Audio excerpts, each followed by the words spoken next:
So I hope it's okay if I... We were talking food, beer, wine, and spirits, so I think that just fits in, right?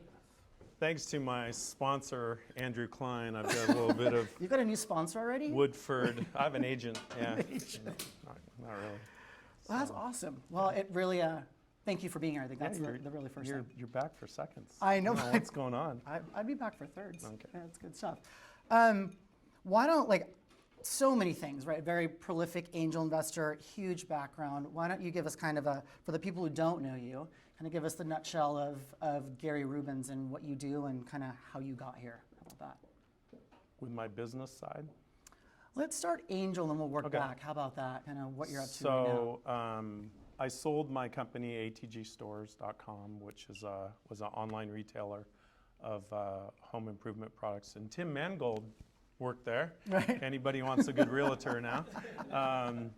Started that in '99 and sold it to Lowe's in 2011, the end of 2011, and stayed 2 years after that as a VP of Lowe's Corporation and CEO of ATG Stores. So during that 2 years, I was trying to figure out what I might do next, and also a little worried about losing touch with technology, because when you're immersed in a technology company, you're kind of staying current. But if you know you're not going to stay there forever, it's like, what am I going to do next? So I started going to tech conferences and angel investment conferences, thinking, well, one way to stay in touch is to talk to lots of people in new startups and keep around really smart young people. So I started angel investing in 2013. And so I've done about 80 deals inside of 3 years. Wow. Yeah. I think it was it was like 50 in 2015. You were just there. So there's been another 30 deals you've been involved in. So that story was a little behind on the number. Yeah. Still, I mean, that's an amazing amount, right, of deals. So I think, how do you do that, right? How do you pick and kind of what's that process? And why so many? How does that happen? Well, there's an endless supply of startups. So I thought it would taper off, and it really doesn't. I mean, which is awesome. I mean, for us to be in this community and have people generating ideas and new companies, it's exciting. And some of them are good, some of them are great, and some of them are not so good. So I was probably seeing, and I was seeing that as my job. So anything I do, I work 12 hours a day. Ask my wife; she never sees me. So, and I technically don't have a job. So, kind of a weird. I do these things all night. But I was probably seeing. I did hire an assistant, so that was nice. But I was probably seeing 6 pitches a day. Wow. And it was quite a pace. And then, due diligence, and then actually getting the paperwork, negotiating, so forth. So I did most of that myself, due diligence myself, and have good attorneys. So just did a lot. And why so many? I went wide versus deep, if that makes sense. I mean, I probably went deep too by comparison to a lot of angel investors who would do $10,000 or $25,000. I was doing $100,000, so I was going pretty deep the first tranche, and some I would do, follow-on, investments as well. So, anyways, I just a lot of really good founders I wanted to support. So, and I had the ability when I sold my company, I put X amount of money I gave to JP Morgan. I said, this is money I don't want to think about. You just make sure I don't lose any money here. And I do real estate investing, so I have money for that, and that's my source of income. And I do startup investing, and I had a fund for that. And so I managed that as best I could to make the best decisions I could on what companies I would support.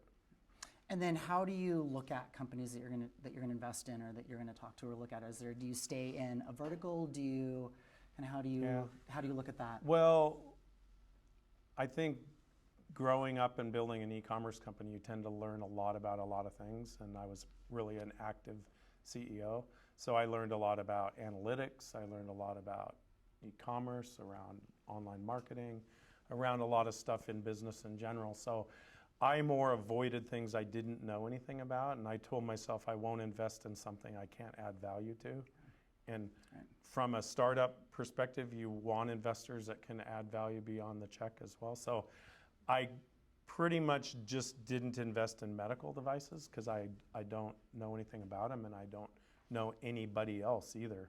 So other stuff was, and I tried to not invest in products because I wanted to invest in technology. Yeah. So unless a product was driven by a technology, now I broke that rule twice. Yeah. Actually 3 times now. Okay. One is Scully Helmet. Which is a very cool company. Yeah. So very, very cool. I was an early investor in them, and if you don't know Scully Helmet, they make a heads-up display motorcycle helmet. It uses Google Glass technology and voice activated technology. So it will give you a map on the inside of your visor, whatever. But the guy's a PhD, so he was riding through Barcelona looking up at street signs and riding his motorcycle, and a car in front of him stopped, and while he was looking up, I would say if you own a motorcycle, you'll eventually learn how to fly. Well, he learned how to fly Not the way for you a short learn. period of time, and he survived that crash and said he wanted to do something with technology. So Scully Helmet went on to launch one of the fastest Indiegogo campaigns to $1 million. I think they did it in one day or something, and then they went on to raise $11 million on a $30 million valuation from Intel and somebody else, and now they're raising $30 million on a $100 million valuation. So that was a good product investment. Yeah. And the other one was Novo Fogo, which is cachaça. Cachaça is a Brazilian rum, and so okay, all right. That one I if didn't you've know heard about, of right? Caipirinha. Yeah, Caipirinha. Caipirinha, I can't Yeah. say it right, but Yep. anyway, I invested in them because I believe in the founder, and the marketing was fantastic. He's went on to buy his distillery in Brazil and so forth, so that's doing good. The most recent one is Thrive Cosmetics, which is Carissa Bodner. If you don't know Carissa, I think I've heard of Thrive. Yeah. she donates one cosmetic item like an eyeliner or something. For everyone she sells, she donates one to a cancer victim because her friend died of cancer. So she watched her friend lose all of her hair and stuff. So she's got a really good cause. So Thrive Cosmetics is spelled Causemet, whatever the last part of it, but it's spelled with a cause in the name. So anyway, those are the 3 ones that are not technologies. So and products, 3 very, very different products, right? And you talk about only startups that you can bring value to. So tell me, what are 3 areas that you think you bring the most value to, and as a startup, as that early round investor? Well, hopefully I can bring something like business advice, how to market, connections with other investors or other business. I've led some of my companies I've invested in on to Lowe's, and Lowe's, who I sold my company to, is invested in their companies. Yeah. So introductions, and then just general business advice. A lot of people are really good at their craft, but I wish I would have known people when I was growing my company from $1 million to $10 million, somebody I could talk to say, what does a $10 million company look like? What should I be prepared for? And when I was at 10 million, I wish I would have known somebody at 50 million, because it's different. Every level is different. And so I did that all kind of bouncing off the walls. Wasn't smart. I mean, I had a lot of friends, but none of them had big companies like that. I didn't have connections inside of a Microsoft or a Boeing or a Lowe's or something. So if I can bring those connections and those pieces of advice, those are really valuable. Yeah. How involved in your companies are you with so many? Like, how do you stay involved, and kind of what's that process like for you? I manage by triage. Okay. So I know it sounds bad. Um, And yeah, probably but very true. honestly, you know, Yeah. I'm on the board of probably 6 companies, a formal board member. I'm Do you try to do that in the companies that you invest in? Some angels like to do that, some don't. How do you kind of feel about that? Not particularly. If I Okay. feel like I can really add value, I don't just go, I want a board seat. Okay. I mean, you get somebody that's really on your board to do good for you. Don't just let anybody be on your board. It's hard to unwind that later. So I'm on the board of about 6 companies. I'm a formal advisor to about 10, and I'm an informal advisor to a lot. So, Yeah. so how I manage my time is the other companies, you know, if they need my help and they email me, they want to meet or just email me a question, I answer and I reply really fast. But other than that, I need to get out of their way. Yeah. They should know you should know your investors, know what they bring to the table, and know how to leverage that. That's free. Yeah. You know, it's free advice. Most investors will sit down with you for coffee. They'll, you know, give their time freely, and they also give you money.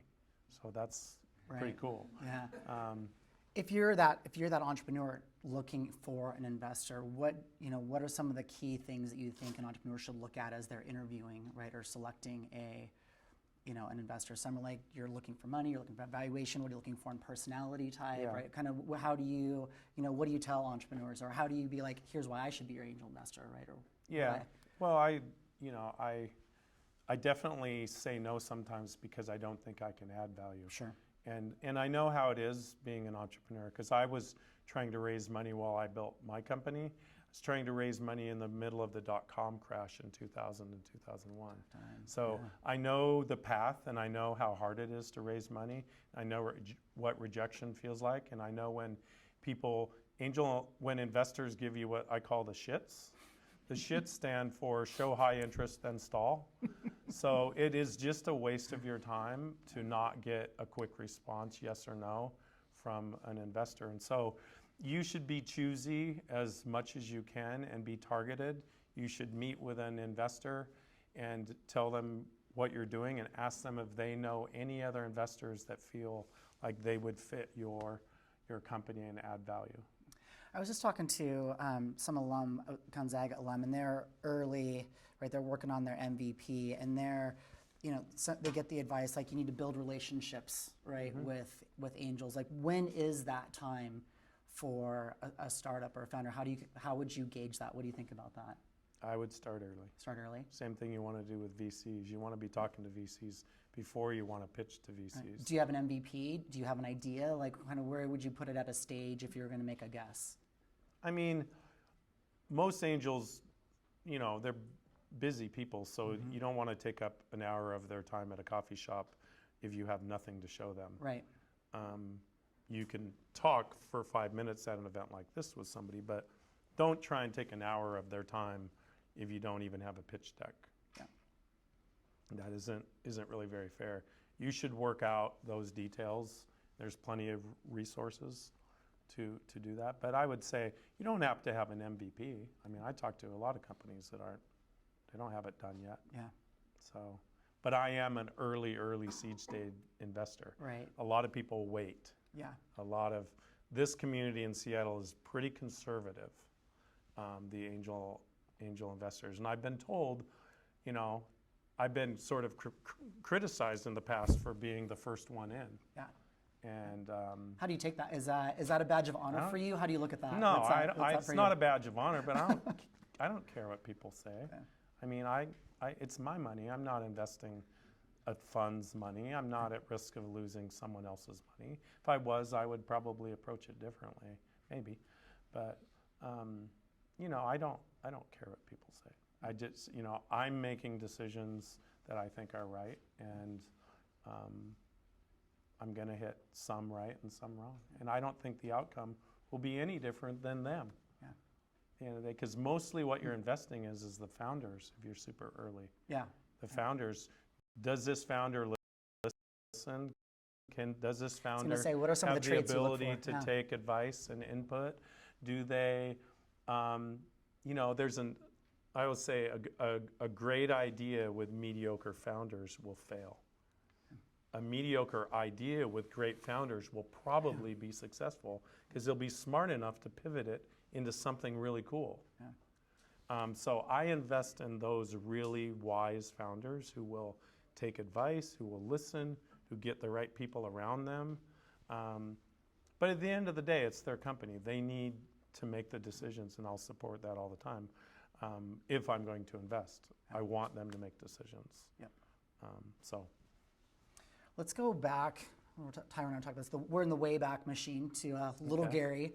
Were you always going to be an entrepreneur? Like, how did you kind of get when you were a kid? Were you thinking this? Well, so a little investor? background. I grew up really poor. My family was poor.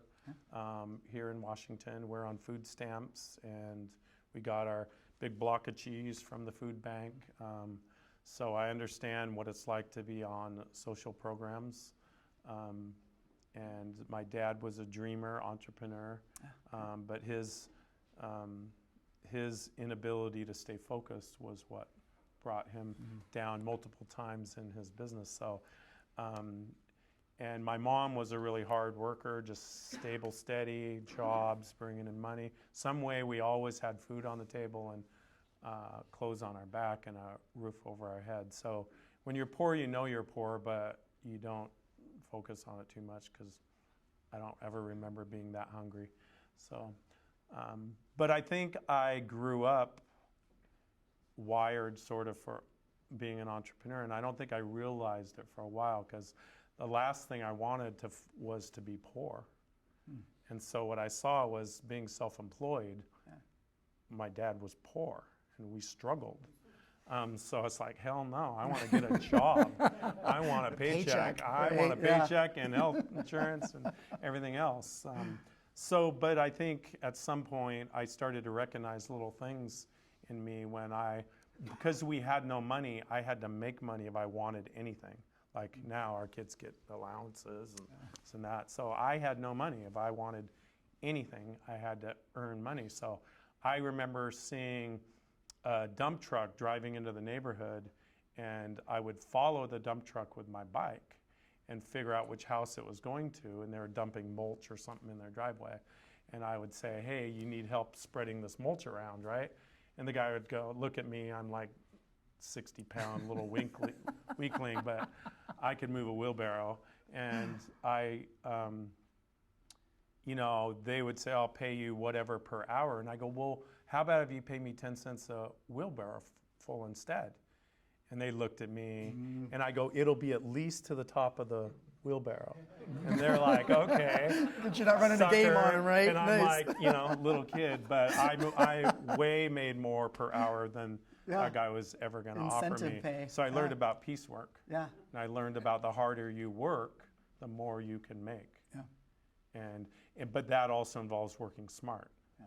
So I thought that's one example I remember of just being sort of what made me think like that. And I don't know. I think it's just sort of in my system. And so then I remember when I was a metal fabricator, and I was always thinking of ideas that I could launch on my own to make more money, like building products and things. And I would sit up at night and dream and draw and do all this stuff about ideas that I could do. And all through high school, I took classes at local, like Lake Washington Technical College and stuff, just learning different trades. I learned how to be a auto mechanic. I learned how to paint cars. I learned accounting. Wow. I learned all these weird things because classes are easy to take, and I thought it's my evening. I took AutoCAD, all sorts of weird stuff. Were you a good student, like in school and then? So my mom, and interesting story, part of why I do what I do and other things too in my life is my mom and my dad did not go to college. My brother and my sister did not finish high school. Wow. My older brother and sister. So as the youngest kid, I'm looking at what I saw as the pathway of my family, and it was that education wasn't necessarily a priority, and I knew I had to work hard, and I was weighing the balance of education, and I had a full-time job all through high school, and even before that, in the summers, I worked in the berry fields picking berries, different things. But all through high school, I worked full time. I took classes at different technical colleges, like I said, and I got a 3.6. So I have a really good memory, so I can retain information. I didn't study much. I just remember stuff. So I did good in high school, and then I went on and I applied during my senior year. Applied to Washington State University and got accepted there, but quickly Go realized Cougs. my family, go Cougs. Yeah. Quickly realized that my family and I had no money for me to go to college, so I did not have an opportunity to go to college. Okay. Took a turn. So I went to work. Okay. And then I took college classes later, random here and there, but I actually taught at UW too, which is funny. All the way back around. Yeah. So I never had an opportunity to get a formal education. When you look at growing up and parents, like what's the thing? Is there advice that you got from your mom or your dad that stays with you, or that a couple lessons that you learned, or that's really guided you and perhaps still guides you today when you're looking at companies and how you run your business, or what that looks like? Well, I think work lessons. My mom was one of the hardest working people I knew. And things she used to say, it's funny, these little things your parents say, and you hate them at the time. But then when you become a parent, you go, ugh. But, one thing she would always say is, if you're on time to work, you're 15 minutes late. So she always instilled in me to be the first one in the door and get there, hang your coat up, get your coffee, and be ready to go to work when the time. So, I always had jobs that start at 7, so I'd get there at 6:30. And I wouldn't worry about break times. I would just, if I was tired, I would take a break, but, get a cup of coffee when I wanted and just keep working. So that stuff gets noticed, and she would always say, be there when your boss gets in and be there when your boss goes home. Little lessons like that, and I think those work ethics were instilled in me. So, growing up, even after high school when I had jobs, my supervisor would come around, ask on Friday afternoon, and no matter what plans I had with my friends, I mean, you're 18, 19-year-old kid, is all you think about is wanting to go out and drink beers and, hang out with girls. And, my boss would come around on Friday afternoon and say, we need people to work overtime. And he'd ask, this guy, can you work? This guy, can you work? And he'd look at me and he goes, I know you'll be here.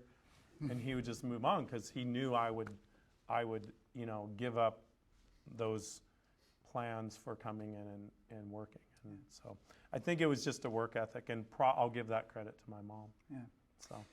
So I hear punctuality, work ethic. Do you think those are still valued in the workplace the same way, since it's changed so much? How do you see that, or what's instilled with those lessons? And in some ways, how technology is ran in different ways too. I think it's a different world today.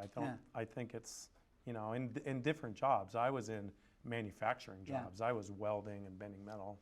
It's like a Boeing job. You arrive, the bell rings. No, not really, but you're supposed to be there. And I think other people do, in those type jobs, they might hold a grudge if you're the guy that's always late.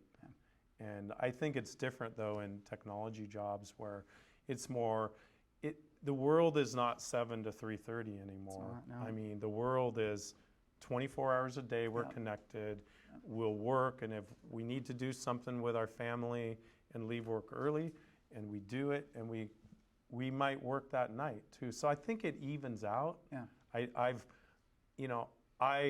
I had my e-commerce company, I just, there is a structure, but I also think within structures there needs to be a lot of flexibility because, pay is not the most important thing to people in a job. It's feeling important, feeling involved, and flexibility, and all those other things as well. So it's different today. So I think it's important, but it's not the biggest. So what is hard work for you? Like, someone's working hard, what does that look like to you? How do you kind of evaluate that in, whether it be a founder, an employee, what does that kind of look like for you? Well, I want to make sure they're working smart, not just hard. So I see a lot of people spinning their wheels and they're, doing the same thing and just trying to do it.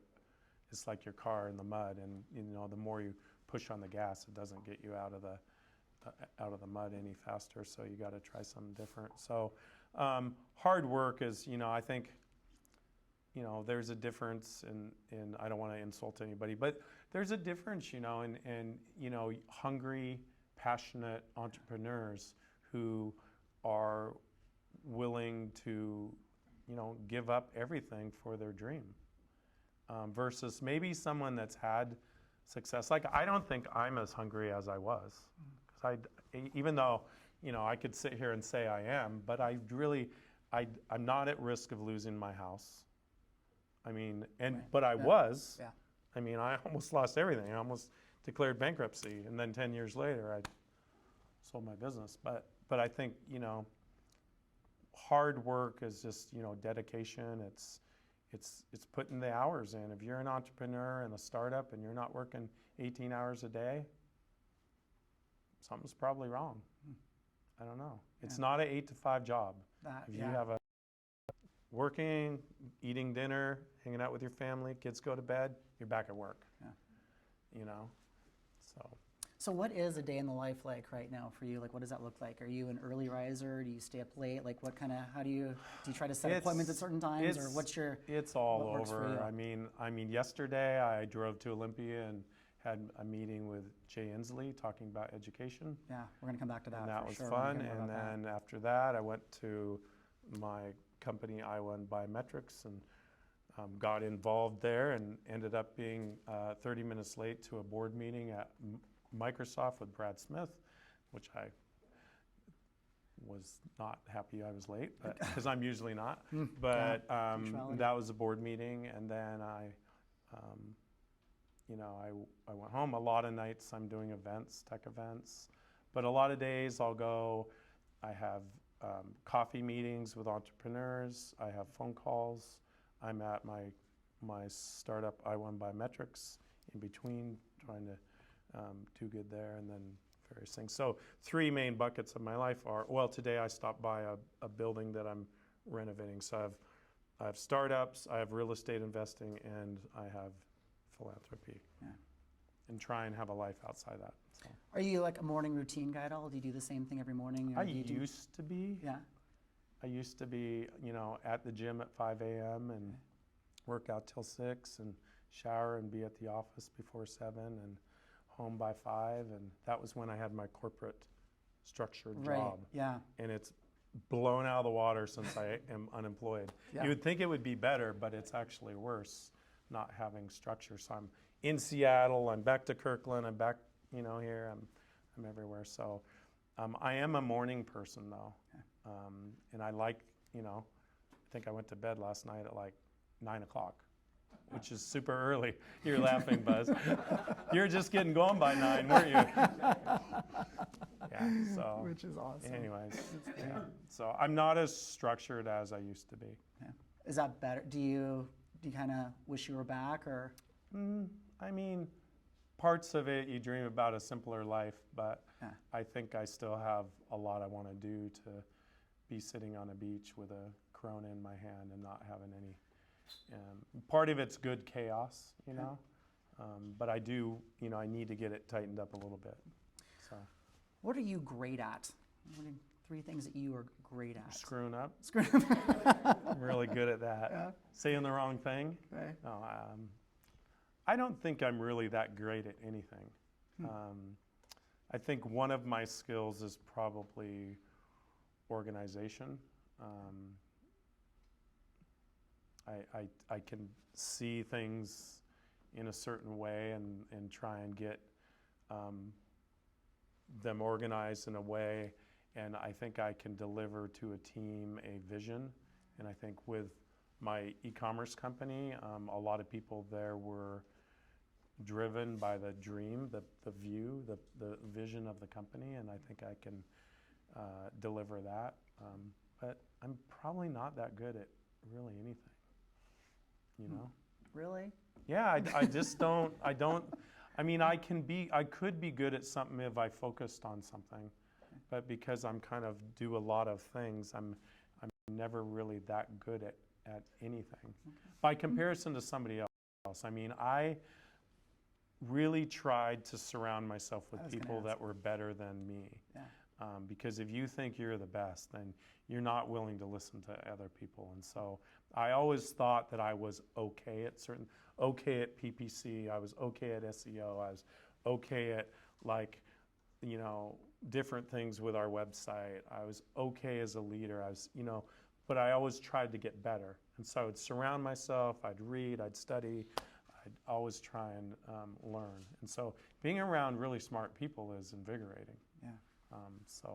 But I don't, you know, I wouldn't say on my tombstone anything should be there.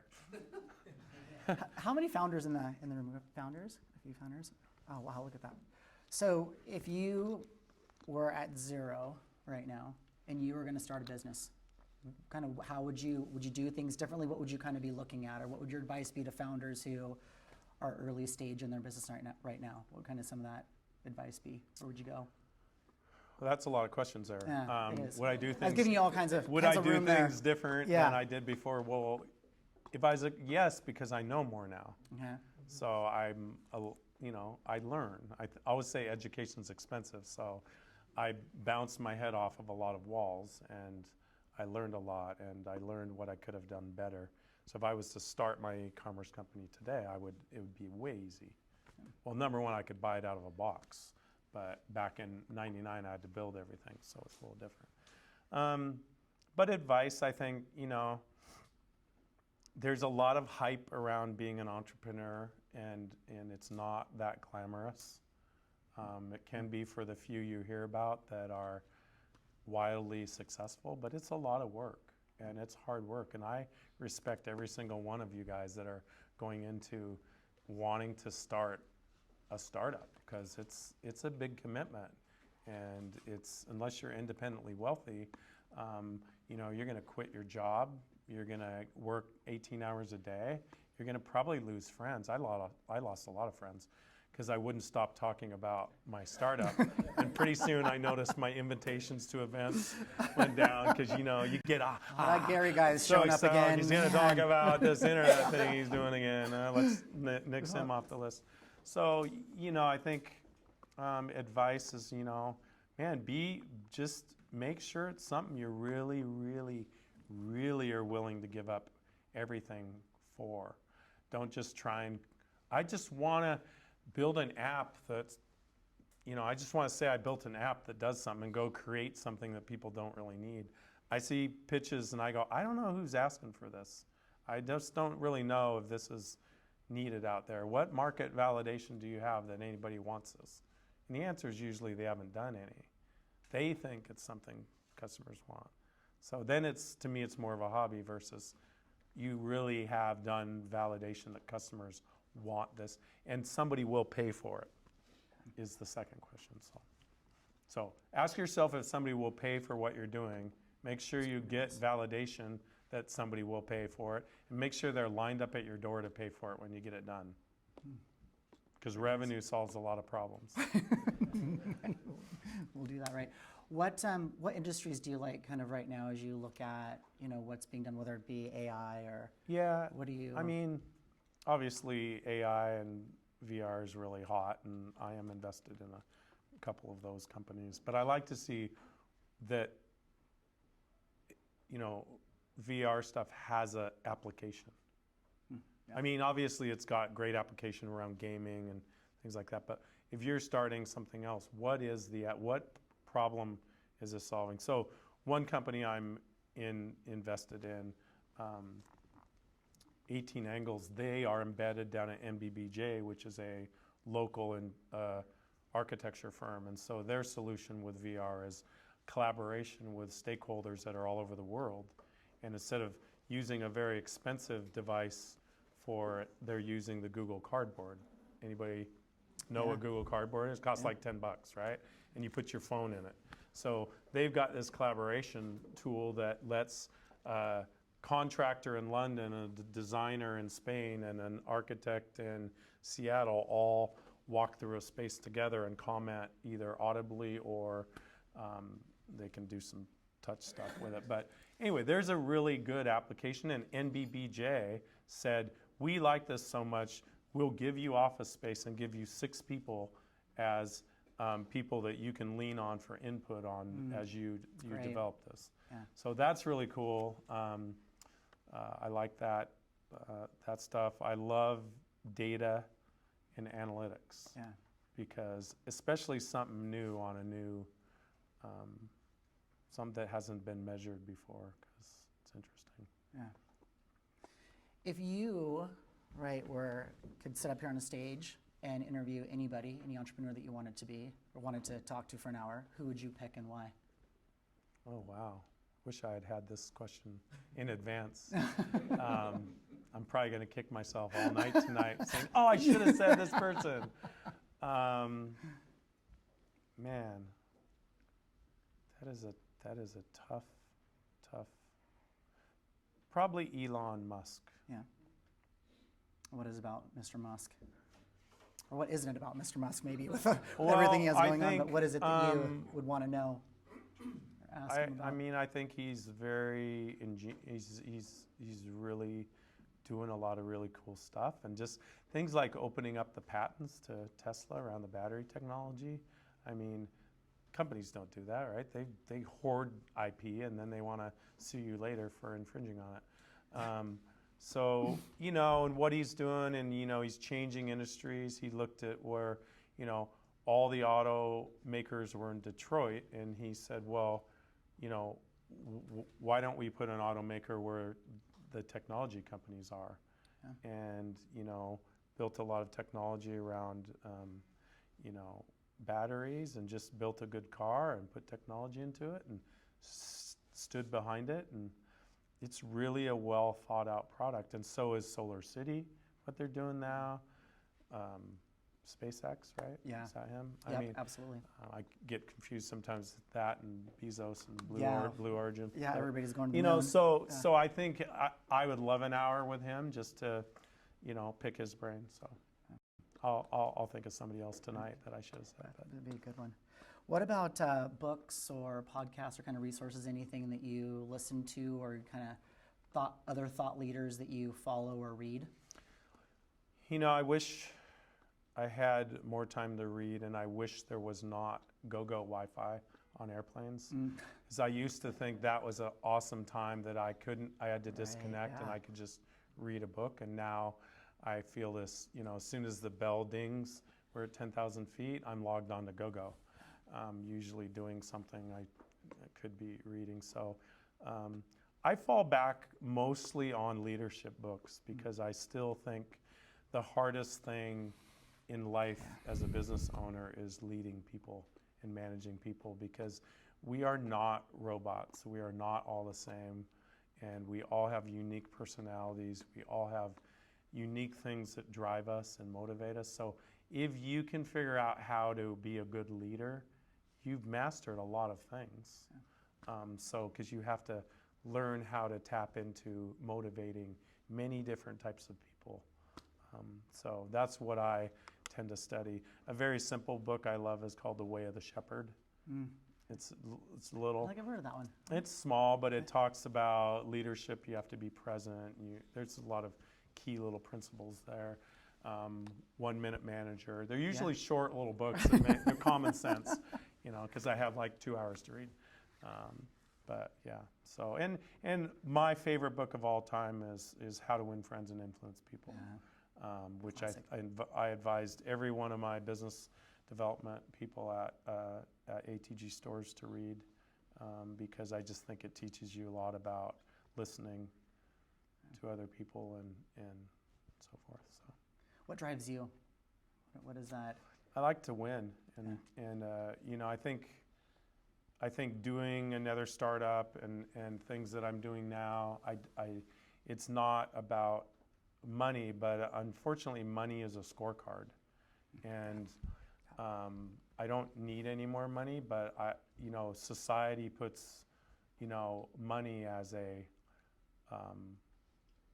value statement. Unfortunately, we look at people, and I'm sitting up here because everybody thinks I'm successful, and I think all of you should probably be sitting up here and I should be asking you questions, but I think that drives me because it's not the money, but the winning. I want to build my current startup into a successful startup and sell it for a lot of money. And then I can give away more money. So. All right, so I have a couple more questions, and then I will open up the floor. So kind of think about your questions for Gary, and we'll start to wrap this up. If you could go back, right, and give your, right, maybe when you just started ATG, knowing what you know now, what would the advice be that you would give your younger self? What would you tell yourself?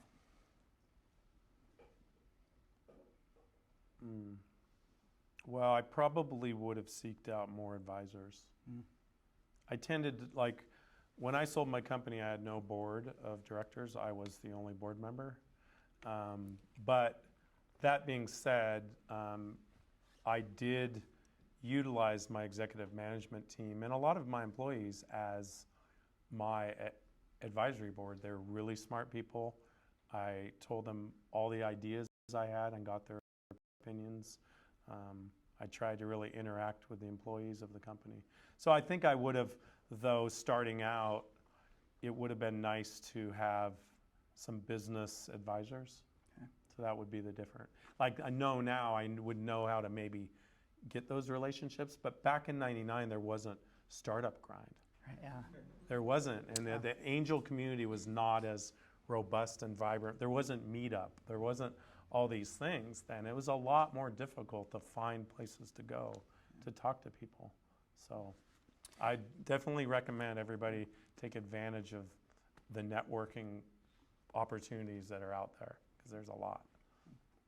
When you're in a rut, can't figure something out, how do you get yourself back on track or back in that creative place? What do you do? What are those things? Does that happen to you? I don't know, maybe not. No. You're talking about people spinning their wheels. When you kind of get in that frustrated place, how do you readjust? I need to have time alone, and I don't have a lot. And so we're fortunate to have a home in Suncadia that we don't go to all the time. So sometimes I go by myself, and I'll go to the gym, I'll run, I'll bike, I'll just get time to think. Because there's so much stuff that tugs at us every day. We can't get away from our device. We can't get away from people. And it's nice to have some creative time.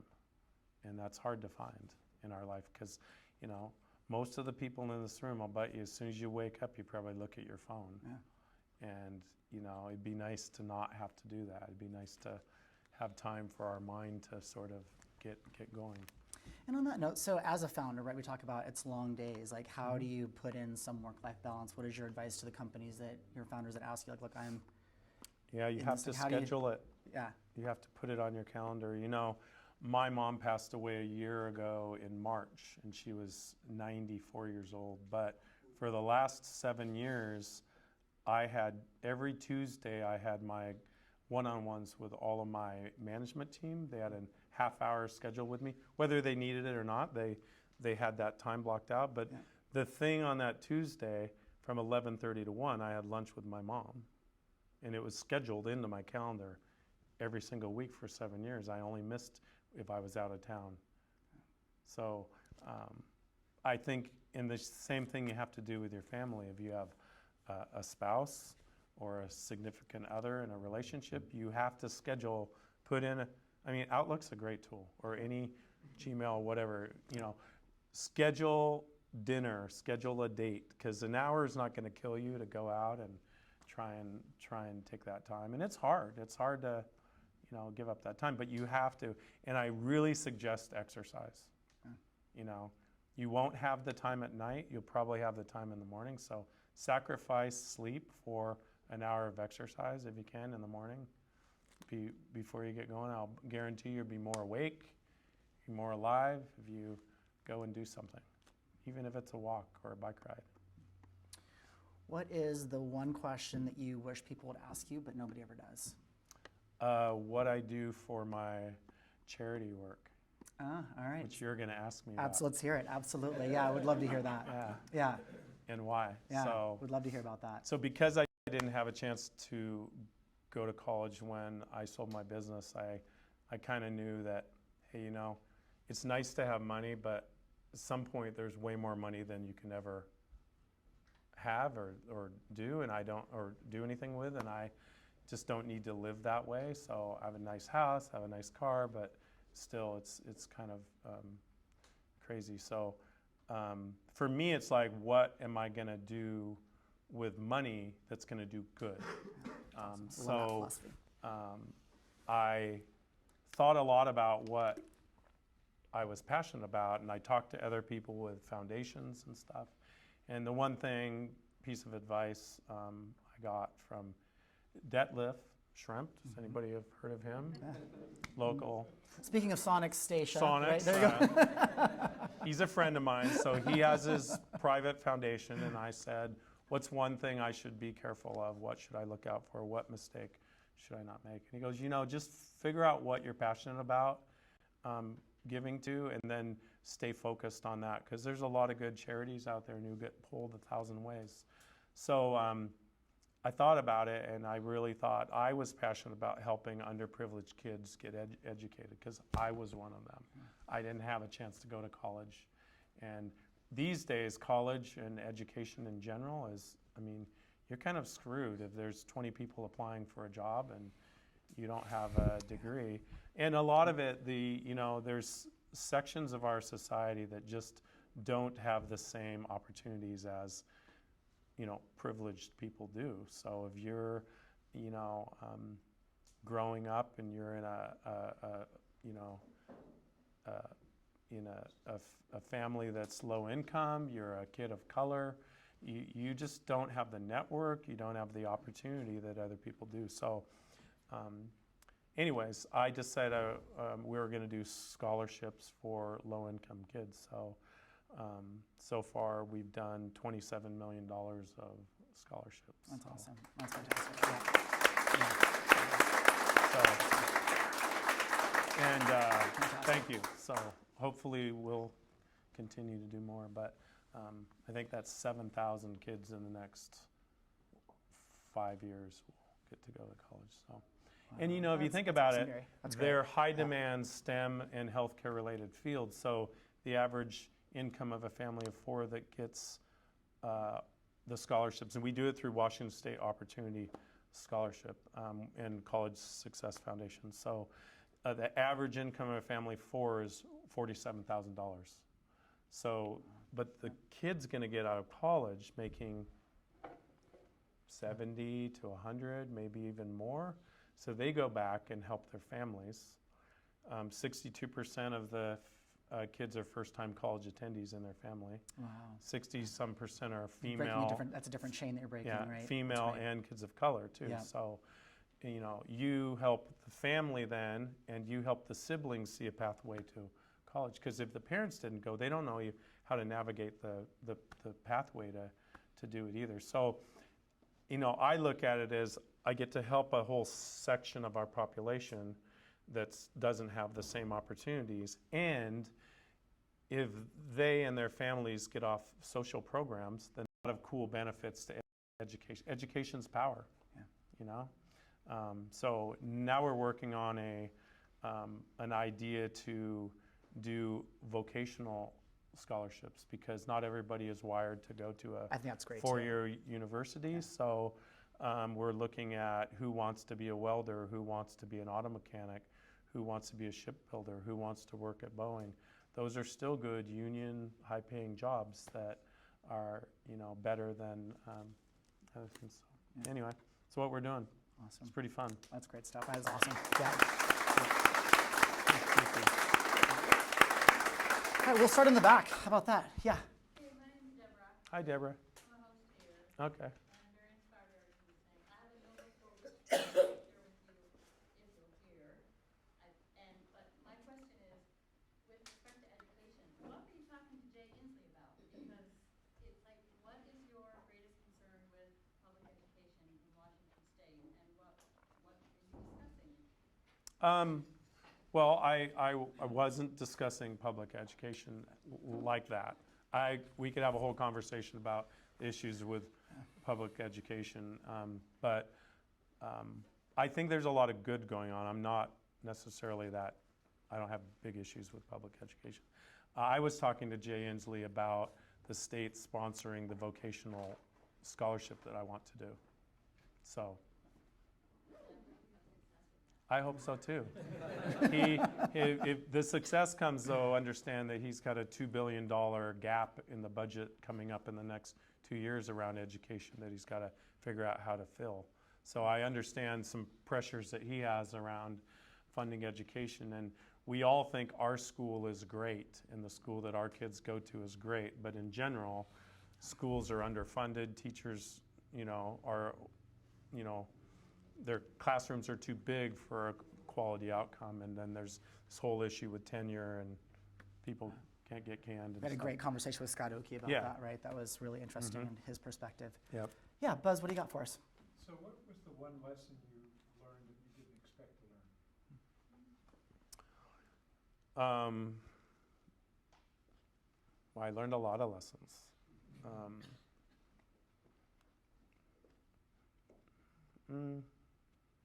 I think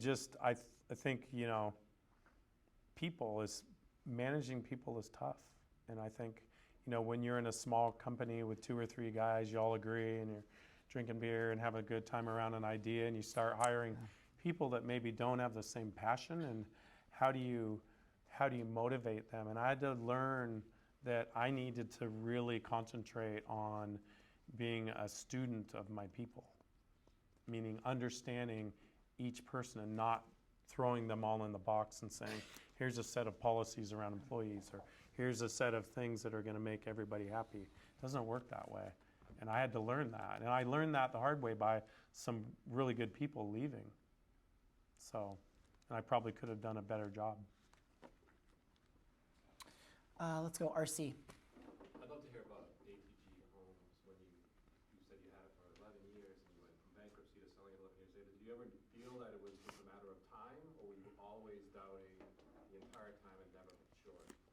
I wasn't, I really am an optimistic person, so I wouldn't say I doubted it. But through the dot-com crash, trying to raise money was tough, and I knew it was a matter of time to get our burn rate and because the good thing is I built and launched the e-commerce company with 7,000 products in 90 days.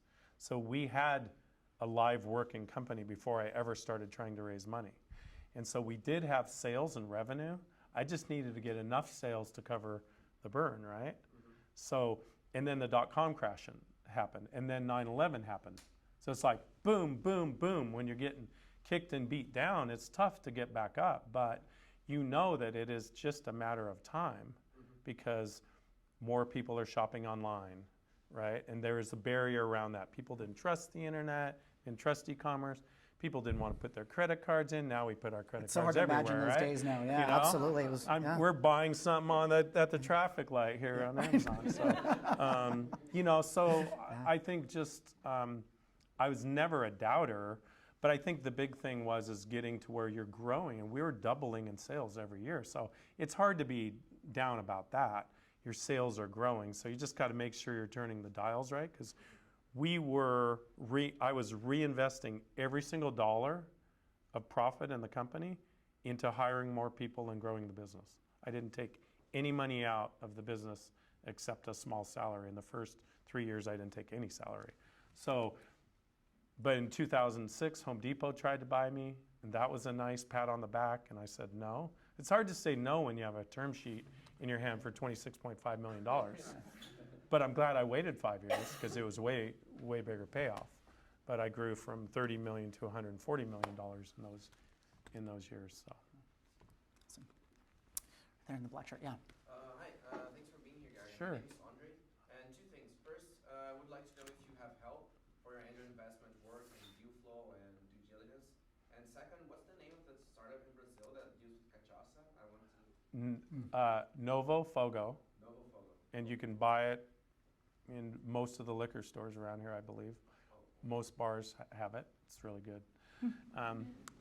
Go buy a whole bunch.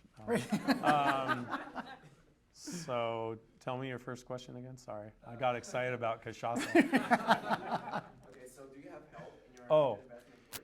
And yeah. Or you can do So one of the things I learned early on is I started going, you know, I went around and met all the angel investors and said, introduced myself, what I was interested in, and asked, you know, them what they're interested to, because I wanted to work with them. You know, having a network of angel investors is important.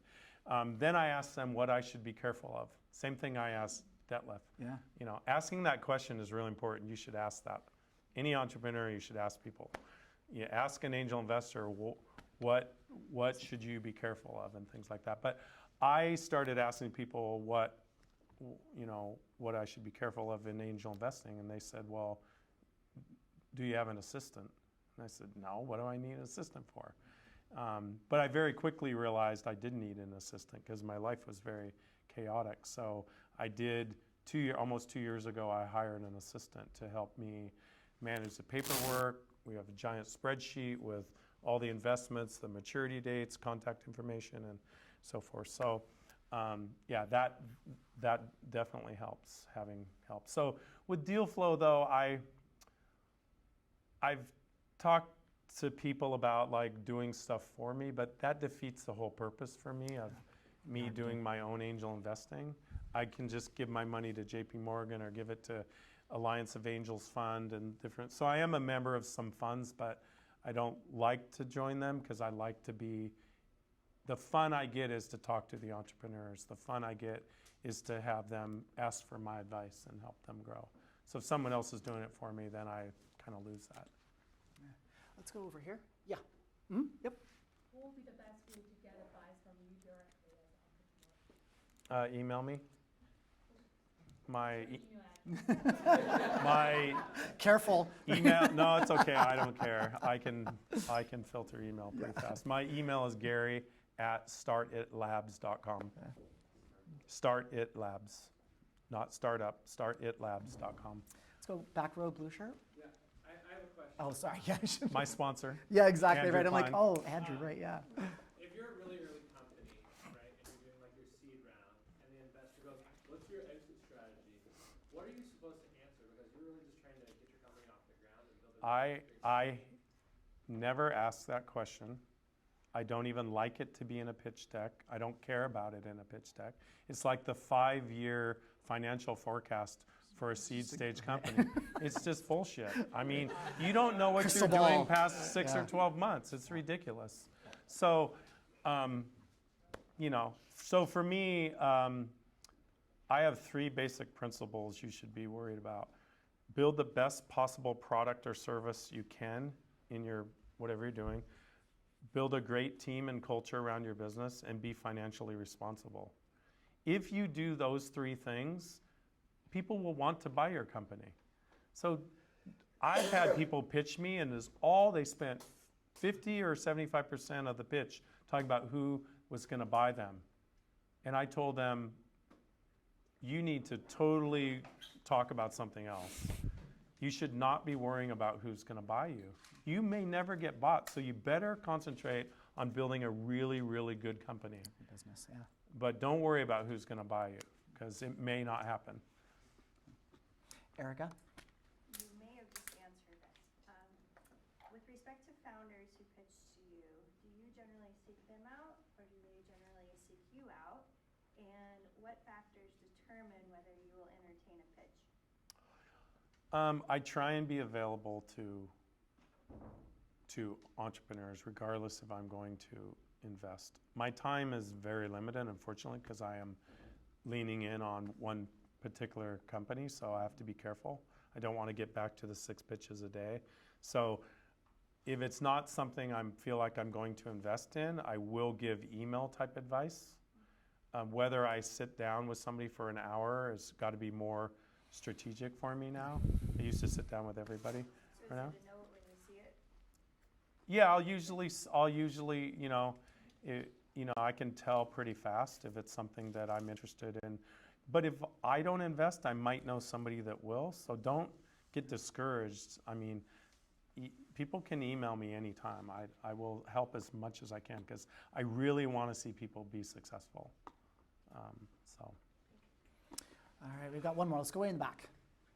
What will be the one word that will relate to entrepreneurship except innovation as What is the one word? that you will relate to entrepreneurship and accept innovation. Pain. That's, there you go. All right, one more quick one. Here we go, Crazy. right here. So, my name is Walter, and I'm founder of Education Community Platform. We are based in Brazil, but we are working global already, and so we spend a lot of time already. The product is ready, site is ready. We have not invested so far, but we ask many, and from Brazil it's really difficult. Like, it's the reason why we moved in the US. The tough part is we have a pitch, we have a business plan, and we have there's a little number, we have a lot of numbers. So there is various plans there, and this is a dark spot. How we approach? I mean, what do we give you? We give you 20 pages, or we give you 4 pages? No. Actually, I'll email you because I have your card. I have a quick little thing, and I talked about it in a podcast that Joe Wallen interviewed me, and I gave my 10 things that should be in a pitch deck, 10 slides. Don't overwhelm angel investors with too many slides about different facts. Bullet point your facts. Most angel investors, besides myself, are probably pretty smart with data, and I'm okay at data, but we're smart enough to ask more questions. So you don't need to inundate us with, 25-page pitch deck. It's too much. How would you relate to the numbers and the story? Because we can talk a lot about, and can write a lot about, or we can just make it quick, and it's probably hard to understand. Well, I mean, that's a challenge. You need to. It's got to be a good story and some good numbers, you have right? you have to get an angel investor interested right away. Yeah. If you don't they're not going to read 25 pages to get interested. They're going to get interested on the first or second slide. What is the problem and what are you solving? Yeah. And then there's more detail, the market size and blah, blah, go to market, all that stuff. So really you have to have a very valuable thing you're solving, problem you're solving, or cool idea. Maybe what we'll try to do is get that deck from you, or those 10 things, and we'll send it out to the group Yeah. and do it that way, so you Yeah. don't have to do that. So we'll deliver that. Sure. All right, so we're gonna wrap it up there. Thank you so much, Gary. He's gonna be You're here for a few welcome. minutes of questions. All right. Thank you, Gary. April 26th is Adrian Hanauer in Seattle, the Seattle Sounders owner, so that's going to be an amazing conversation. And then Female Founders Month in May, and Serena Glover is going to be here, who should be another absolutely fantastic conversation. So, and you all should have a free pass, right, for your next Eastside grind. So please come back and see us. And thank you so much for being here tonight. Thank you. Thank you. Thanks, Gary. Thank you.